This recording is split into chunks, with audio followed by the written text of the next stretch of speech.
Le théorème de Pythagore est l'un des théorèmes les plus appliqués en mathématiques. La première chose à savoir, c'est que ce théorème ne peut être effectué que dans un triangle rectangle. Commençons par définir un triangle rectangle.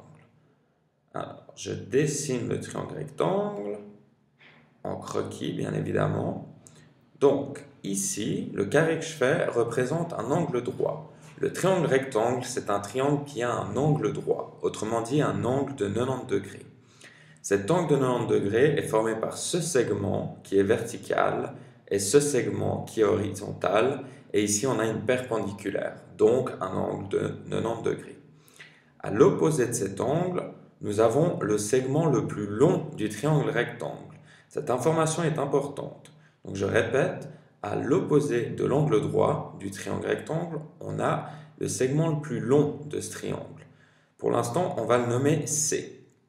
Ainsi, nous avons ici A et B, et le théorème de Pythagore se résume en un calcul très simple qui est A au carré plus B au carré est égal à C au carré.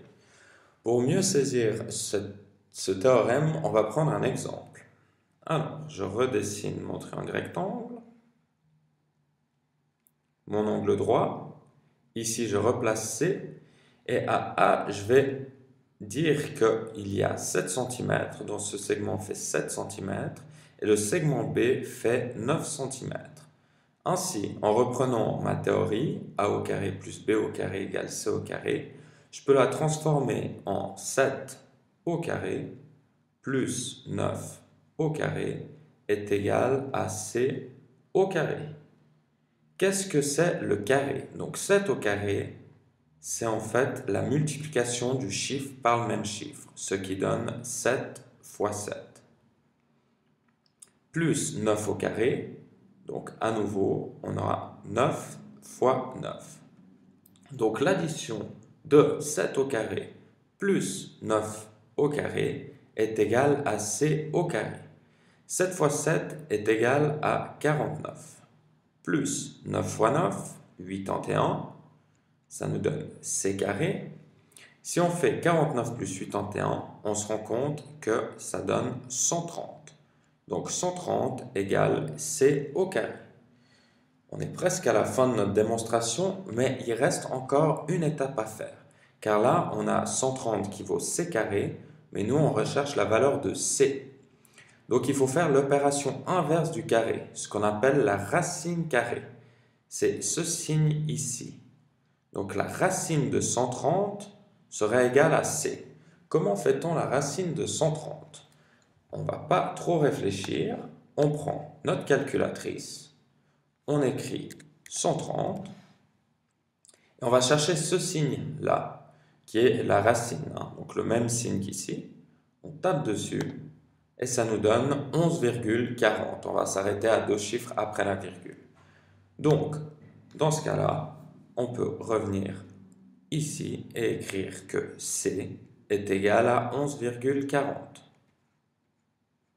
On constate que 11,40 est plus grand que 7 et c'est aussi plus grand que 9.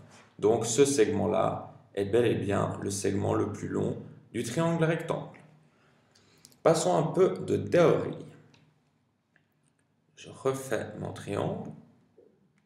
Donc, on a vu qu'on avait C, A et B.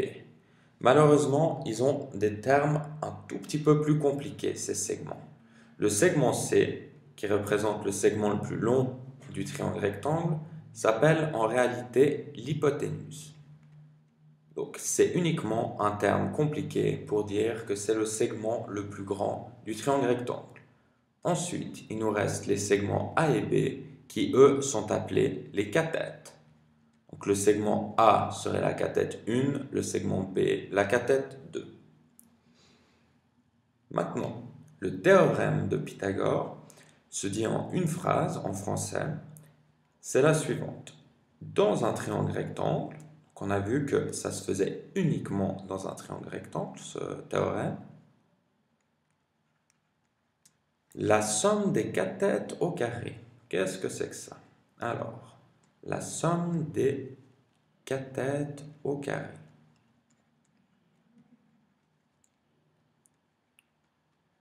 On a vu que les cathètes, c'était A et B. La somme, c'est donc l'addition.